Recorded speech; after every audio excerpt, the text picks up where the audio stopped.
Good morning, good afternoon, good evening, everybody. Welcome to this episode of the Note Closer Show. As always, Scott Carson, your host. Excited to be here today with a investor who's knocking some things out, doing some great stuff, who's made a bit of a transition recently, and just doing some stuff. We got Eric Ham joining us from the City of Angels, right?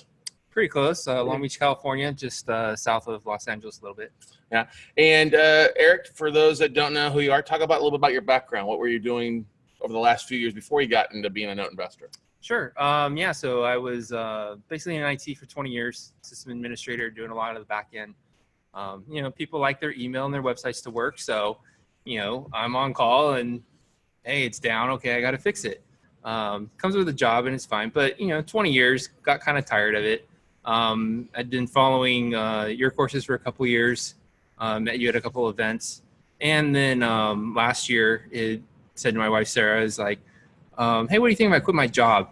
And she's like, no, you can't do that. Hang on a second. She probably said, what the hell are you thinking? Not just no. She's in the audience. Is that right, Sarah? Yeah, she's like, yeah, okay. Pretty close to that, yeah. So, it took a couple months in figuring out how we're going to do it, what would the numbers look like, and basically came down to, in November, put in my 2-week notice, figured, then come out to fast track and go from there. Cool. Now you did the smart thing. You figured out some numbers, right? Right. So what's been your your focus? Is it performing? Is it non-performing? What's kind of been the focus of the assets that you're going after? So I'm looking at both performing and non-performing, first CFDs to do right now. Just basically anything that makes the numbers work that I'm looking at. Cool. Now, are you funding these with your own money? Are you using other people's money? Are you using your own money and then bringing other people's money to bring your money out? What are you trying? What's your focus of that? Right. So obviously the best would be having private investors to fund the deals. Right now it's just been my money. My first deal I did a JV with my self-directed Roth with another WCN member to do that, and that was a non-performing CFD in North Carolina, which the borrowers come back performing so far. So hopefully that'll be a good exit later this year. But cool. Of course, that's only my IRA. It doesn't help for my business and the money coming in. So then picked up a performing CFD in Dayton, Ohio a week and a half ago. So get some off of that, and then hopefully get a investor to come back. And then just this Friday, funded a non-performing first in Detroit, again with my own funds. And now I've had some folks reach out to be interested, and now it's just closing that and reaching out to more people. That's awesome. So what's been the biggest kind of surprise coming from years in the IT? Because I know that when we were sitting through the fast track, and it was actually a little bit, you're very even keel, right? Unless we throw barbecue out there, right? Yeah, there's definitely some good barbecue out here in Texas, that's for sure. But the thing, what was probably the biggest aha moment, or maybe the biggest surprise coming from working a regular job and then what you were doing to where you're doing it now? What's been the biggest thing that's kind of been like the biggest hurdle for you? Well, I think initially it was just when I was looking into this and found out about notes, is like, seriously, they're just going to let any person off the street just buy a note? Like, I didn't think that was possible. Like, who does that? And it's like, no, you're going to have some kind of special licensing or some in with the bank, some super secret handshake kind of thing that you'd have to do. And it's like an all boys club. Exactly. Yeah. And the more you look into it, it's like, no, you just put your work into it and you reach out to asset managers and, network with other folks, and you can actually do it. And so it's just, put the time and the work in, and it happens. Now that you've been doing this for a little while, because you were working on getting some deals closed, you end up co-funding funding another deal from another WC member to pull the trigger. Yes. Has it gotten a little bit easier for you pulling the trigger or finding some deals over the last couple months? It has. And going into, I know it's not a get rich quick thing. It's going to take time. We had budgeted and planned out at least the minimum of a year to do this. We'd be fine to do that. In worst case scenario, okay, I go back and get another job. In IT, it'd only be a year out, and I wouldn't be that far behind. But coming from that, I'm very technical. I'm running the numbers all the time. I think part of it is initially is like, I want that perfect deal. I want that perfect. And so I get tapes and I look at bids. And I wouldn't put it in because like, no, that I don't think that's going to work. You're talking yourself out of deals, basically. Pretty much. Yeah. Pretty much. And I think honestly, probably just in the past month, kind of changed that mindset of like, and actually listening to you and other folks is you just it's a numbers game. And I mean, you put out 100 offers or 100 bids, maybe you get 10 accepted, and out of that, 1 is for real. And then just realizing that it's like, okay, that's what I need to do. I need to play the numbers game, put more stuff out there, and that's what I've been doing now. And yeah, I think that's kind of the biggest change. But that's a good thing, because I think a lot of people get into it, especially they're using their own funds. They want the perfect deal. Mm-hmm. You know, it's got to be perfect. Well, on the front end, you don't always know if it's going to be perfect, right? Right. And the more you dive into it, the more bids you've analyzed, the more deals you've looked at, you've gotten more comfortable, correct? Correct. Right. So I would love to know, I'm sure Sarah was a little nervous on the front end. Like we said, hell no. Oh, yeah. Has she gotten a little bit more comfortable? She has, seeing that now, okay, this is for real. This isn't just something I made up. And, oh, there's some guy on the internet who does this podcast thing and, you know, coming out and seeing other folks. I think that's what's helped is I try to explain it, of course, and like, this is what I'm doing. This is what I'm looking at. These are the numbers that I see. But it's one thing to hear it from me, I think, and then to see other folks in the group, hey, other folks are doing the same thing, or they're having the same struggles, or this is how they overcame it. And okay, there is other folks you can rely on to help you. You're not by yourself. And that's the thing. Oh my God, what are you doing is a normal kind of reaction from a spouse, especially you leaving. And Sarah, you're working full time, right, Sarah? Yes. What's her line of work? She is a children's social worker. Okay. That's a little stressful. A little bit. That's a little stressful. I give her amazing credit how she does that job. There's no way I'd be cut out for that, but she does amazingly well helping out kids. She's definitely hiding her angel wings back there doing that, because that's a high stress thing, especially I imagine in Long Beach and Southern LA in that neck of the woods, huh? Yeah, they it's sad to say, but they will probably never be out of a job. Mm-hmm. So. Yeah, but it gives you some idea. Which were you guys' long-term plans on this? I mean, obviously, your work, you've got a 1-year plan to get this to get close to replacing your income, if not beyond that. Mm-hmm. But what's kind of your guys' goals as a couple going forward? Yeah, so I mean, we talked about that a couple of days ago. You know, you did an exercise of going over 3-year goals, and you know, it varied from things of, for now, it's like we'll still stay in the same house. We got 2 young kids that are going to be in school. So, I mean, they've got their friends. We're not going to plan on going anywhere anytime soon. You know, potentially, if it takes off, maybe she would have the option to quit if she wants to. But, I mean, where she is right now in her department, she loves doing it. But at least like that'd be an option there. And, yeah, I mean, at least for the near term, you know, I'm looking at probably like 20 to 30 notes is what I'm shooting for this year. Mm-hmm. It might not equal the salary that I had, but just the projections we have right now, it's close enough and we should be okay. Well, and that's the thing too, if you're getting 20 to 30 notes, you're going to have some that get reperforming, mm-hmm. and some that you end up having to take back and foreclose out and get some bigger checks on, right? Right. What are your favorite states that you're looking, or the states that you've bought in now, but also what are your top 5 states? Yeah, so top 5 states right now is Michigan, Ohio, Indiana. Texas I see here now, and pretty much everything that I've heard and seen is like, oh, it's hot for that. So I'll definitely look at those. And then I'd probably add Florida as well. Okay, there you go. God's waiting room is always nice there for you. Exactly. So you're using your own money, you're starting to raise private capital, right? To get people to fence that. How's the marketing been for you? Has it been a difficult thing in learning how to market a little bit different set of skills? Yeah, it's a completely opposite mindset for me. It's that creative brain part that, I mean, is there, but it's not my strength. I'm very analytical doing it, but I also know that's my weakness. And seeing and talking to other folks too, it's like, well, yeah, if you try this and you do that and you put this post and you link it to multiple places, it's putting your name out there.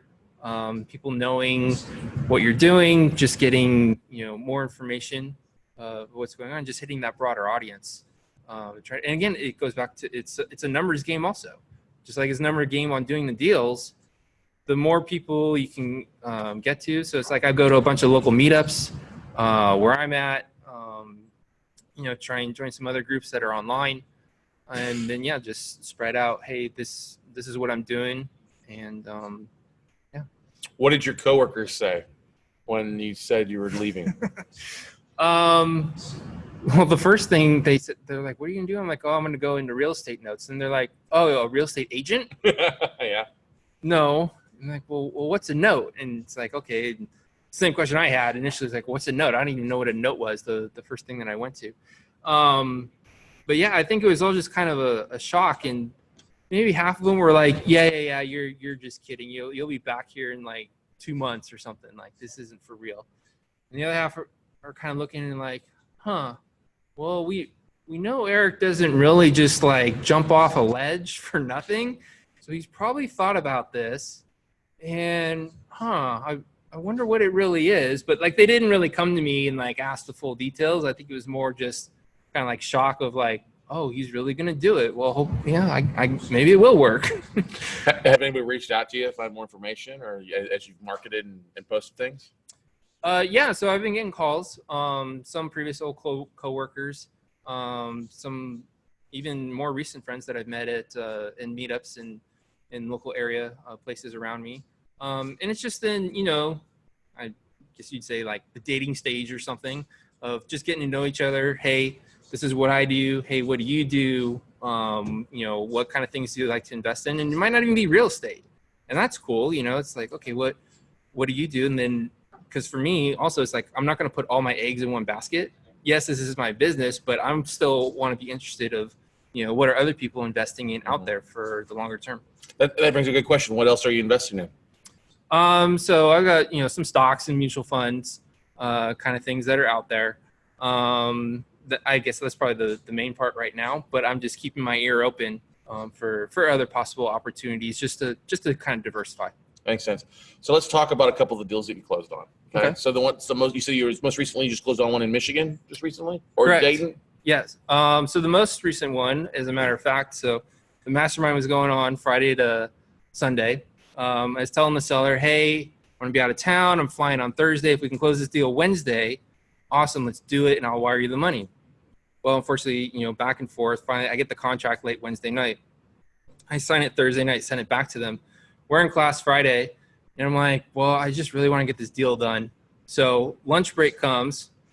I go downstairs from the hotel, find one of those little bird scooter things that are taking over, invading everywhere. Yes, definitely invading here in Austin, yeah. Causing traffic issues. Take this little bird scooter down, find the Wells Fargo locally down here, walk in there, and I'm like, hey, I'm from California, but hopefully you can help me here. Oh, yeah, you're fine. You're a Wells Fargo customer. Boom, get the wire done, get back here, scarf down lunch, and continue on with class. So that one. Scooting to higher returns. I see right now there. Exactly. So let's talk about the numbers on it. So what's the non-performing note or a contract for deed? Non-performing first. Okay. Do you know what the unpaid balance was? It was $113,000. Okay. And the value of the property? 30-day quick sales, probably around 50-55. Okay. And what'd you pay for the note? $24,500. Okay. So under 50%. So roughly about in the mid 45. Occupied, vacant? It's occupied. And what's your goal? So my goal, my business goal in general is I want to help out the homeowners. There's folks that have fallen on hard times. Banks are very strict in their rules. They're not going to be flexible.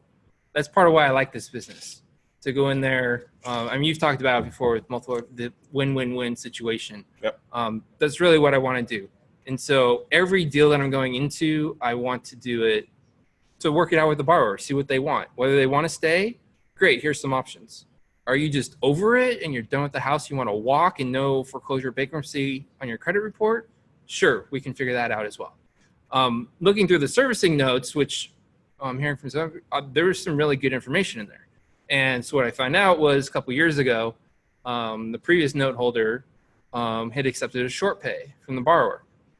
So the guy tries to go out, get a refinance, doesn't qualify. Tries to go get a personal loan, doesn't qualify. So I'm already looking at this like, well, what are my chances of that happening? Probably pretty slim. And then, so the main part on this is they haven't paid in almost 10 years. Wow. Which initially scared me. I'm like, oh, that sounds like way too long, because everything else I've been looking at is maybe like 1 or 2 years delinquent. So asking some other people, like, hey, is this even like, can you get anything off of this? Like, it seems like way too old. And, it's pretty much like, well, just make sure taxes are current, which in this case, they're not. He's behind by 2 years. His pattern seems to be he won't pay for 2 years, gets the notice saying, hey, it's going to go to tax sale next year, and then he catches up. So he's in that cycle right? He hasn't paid for 2 years again. So again, just factor that into the price. But after all that and the due diligence, and pretty much figured, I'm just going to go straight to foreclosure. Yeah. Talk to the attorney. He's like, yep, as soon as you get it boarded, we'll get it started for you. Give me the timelines, because I'm like, okay, if they file bankruptcy, I need to factor in some more time. But yeah, just ran all the numbers on that, and it's like it's still going to be a good deal for me to do that. And it was where again? Ohio, Michigan? Where was it? Detroit. Okay, cool. Good condition, good looking house? It's all right. It's not the best one on the street. The roof needs a little bit of repair. I mean, there's some shutters on the front, but I mean, these folks have lived there since I think like 1974. Oh wow. So it's been a long time, and it's going to need some work. I mean, after repair value is coming in probably about 85. Oh, okay. So that's upside. And as is being 55. So there's some wiggle room in there. Now, would you accept a loan mod if they came to the table and want to start paying on time again?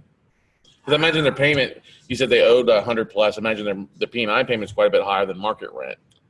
No, their P&I right now is under. Oh, really? Rent. Wow. It is, because it was from so market rent in there is probably about $850 a month.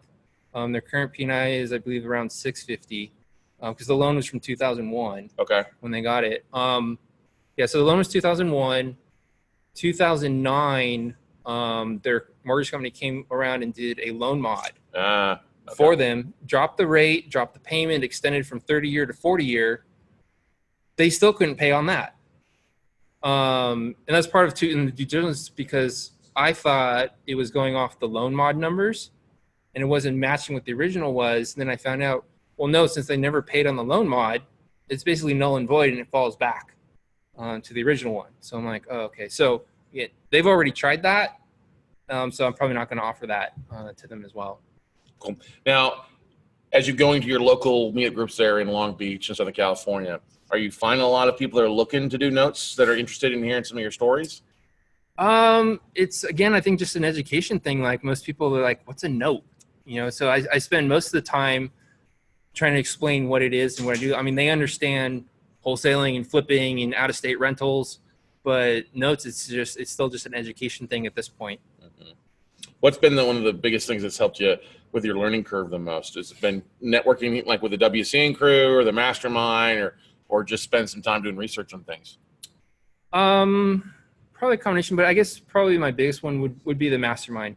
Going on that first, so we did Fast Track in November, and then it was less than a month. We did Mastermind in December, but it was still like drinking out of a fire hose. I'm like, wow, okay, all this new information and these new acronyms, and it's like, I don't know. I'm writing all these notes down of, okay, I think I can do this and try that. But I think, and then now coming to this Mastermind in April is now helped reinforce, like, okay, I'm a little more focused. This is what I'm going to look at. Sure, you could do 4 million different options, but you kind of need to focus in on what you want to start with. That's been helpful, though. Definitely, yes. Yeah. That's the good thing. Other people, Karen and Jeff, that were just headed out, said the same thing ago. December was their first Mastermind, kind of deer in the headlight look, like, oh my God, what are all these crazy people doing? It gave Sarah an opportunity to kind of figure out what's going on with other people too. Mm-hmm. Talk to other spouses and things like that, which is great. I want to know something. So you got a couple kids, yes, right? Have you thought of putting some notes into any of their stuff, like a self-directed IRA for them or anything like that? I have toyed with the idea because the returns would be pretty amazing to start it off this early to do it. But yeah, So, I mean, we have money set aside and we're saving for them for college. Where it's at right now, we couldn't really shift over, but it's definitely on my radar of something, maybe to set up in the near future here. What's been the biggest aha moment for you since you've bought? How many deals have you funded now? Bought? 3 now. 3 now. What's been the biggest aha between getting your first round of bids out and closing on your third one? Has it becoming easier as you've closed? Yeah, I would say it's become easier. I mean, I think there's probably like a fear factor initially of, and I know you say, yeah, put multiple bids in, but in my mind, it was still like, well, what if they accept them all? Yeah. I don't know the money. And again, yeah, I'm trying to get out there, but I'm thinking like, well, I'm still gonna have to fund this myself. And now just realizing, well, no, okay, put out the multiple bids. You're probably not going to get them all back. You're going to play this dance of countering back and forth anyways. And then within that time, you've got people that you can reach out to and say, hey, I've got this going on. Is someone willing to fund a deal here? That's good to know. What's your goals for the next 12 months? Next 12 months. So I'd like to do 20 to 30 deals.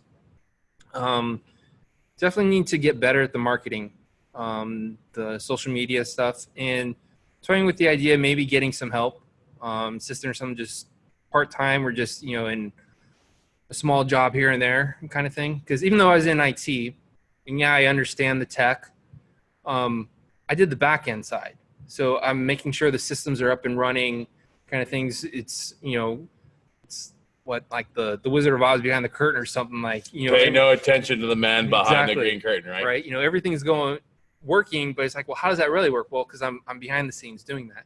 So seeing the front end part of it of, social media and Facebook and Instagram, it's like I understand the concept, but it's still a learning curve for me to be able to do that. Now, did you have those set up beforehand, or didn't you do much on that beforehand? No, I just had like my basic Facebook profile, personal one. Nothing else. No Twitter, no Instagram, Facebook. Well, I had a LinkedIn as well for years from just other colleagues putting stuff out there, but not maximum. I think I had like a whopping like 20 connections. Yeah, I think it was sub 100 when you were in Austin. Yeah. But you've grown that though in the last couple of months. Yeah, now I'm up to just over 1,100 connections. Nice. Good stuff there. I would say, has Sarah gotten a little more comfortable here recently? I think she has, definitely. She's over there smiling and cracking up at it. I think so. I mean, I'll admit, probably, so what, maybe end of February, beginning of March, you got those conversations like, hey, what's going on? Like, nothing's happening. Nothing's coming in. No bids are being accepted. Like, is this just not going to work? Kind of thing. And that's normal thought process, normal stuff. Yeah. Right. But just keeping with it, and working it out. And yeah, I think the last month now it's like, okay, this does work. There's deals out there to be made, and do it. And now we can adjust and try and grow that even faster. I like that. It's a really good point there for you. What advice would you give to somebody out there that's listening right now? Best advice you could give them. Tell them if they're looking to get into notes, what's the best thing you can tell them? Looking to get into notes. Yeah, I would just say, get whatever education you can. There's a bunch of information out there. And really just talk to people about it. I mean, I'm an introvert, so I walk into a room of people and like I'd be happy to sit in the back and talk to nobody. So it's like doing this is like, wow, okay, I'm going to take an extra leap here, to try this.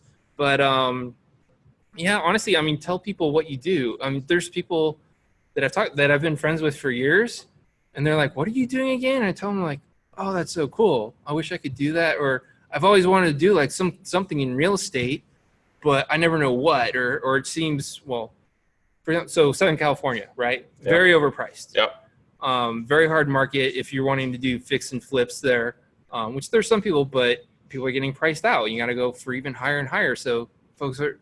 And rentals, you're not getting a lot of return on your money to do a rental. And of course, California is a very tenant-friendly state, so you get a bad tenant in there and you're losing money off of it. Just telling people, hey, there's opportunities outside of California. You don't have to focus where you are to do that. There's so many resources online and available that it can be done. So yeah. That's good. Yeah, a wealth of information online. Dive into it, get educated. I think it's one of the most important things to do because this is not a get rich quick scheme. Definitely not. No. It's going to build wealth over time, but it takes time. There's a learning curve to everything, right? Yes. Awesome. Well, Eric, you're doing a great job. Keep up the great work. Which 2 thumbs up, Sarah. Yeah, there you go. I like that. That's good stuff there. What's the best way for people to get a hold of you if they want to reach out to you? Yeah, best option, probably my website, voyagernotes.com. Have some basic info in there. And again, part of the weakness part of like, I don't really do websites, but I know how kind of. So yeah, I need to update that a little bit. There'll be some info, but you can contact me through that or LinkedIn. Of course, just look me up, Eric Ham. On there, it's should be linked to me with Voyager Notes as well. Awesome. Well, keep up doing the good work, and thanks for being on the show, man. Great. Thank you, Scott, very much. Awesome. All right, but that's going to wrap it up for this episode of the Note Closer Show. Check it out, voyagernotes.com, or check him out on LinkedIn as well. Otherwise, his contact information will be below in the show notes or on the website, weclosenotes.com. But until then, go out, make something happen, and we'll see you at the top.